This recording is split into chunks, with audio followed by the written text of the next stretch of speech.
that the defendant should be sentenced to death. Signed, the foreperson. That was part of the sentencing this morning for one of the worst serial killers in Arizona history. Our Craig Harris was at the courthouse where Cleophas Cooksey Jr., who also killed his own mother, learned his fate. It was a nearly 3-week killing spree in late 2017. 8 victims, including the mom and stepdad of Cleophas Cooksey Jr. In Maricopa County Superior Court on Thursday, he'd learned his fate.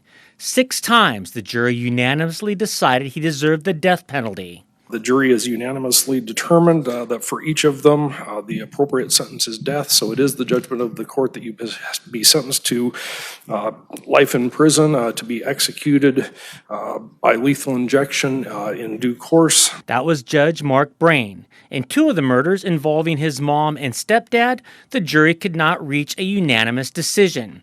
The jurors told us after the hearing that they chose leniency in those cases.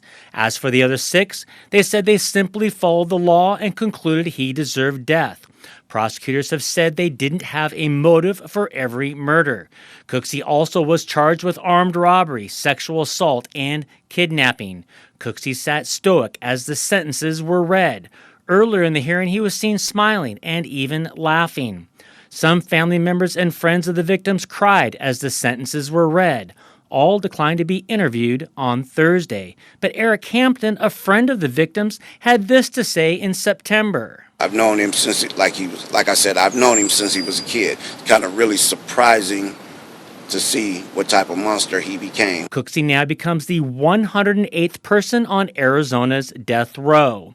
After the hearing, we talked to Phoenix Police Sergeant Lorraine Fernandez about the case finally coming to a close. You know, these families were never going to be able to hold their loved ones anymore. Getting the justice for those families and having that end, that hopefully that closure for them is helpful in that aspect. And as long as with our detectives, they're invested, and they've been invested since 2017, you know, actively seeking any sort of tips that come through. It's a constant case that is, you know, a living document, basically. So for everyone to be able to have that closure is huge for us. The sentencing's come nearly 8 years to the day that Cooksey killed his mom and his stepdad. Reporting in downtown Phoenix, I'm Craig Harris, 12 News.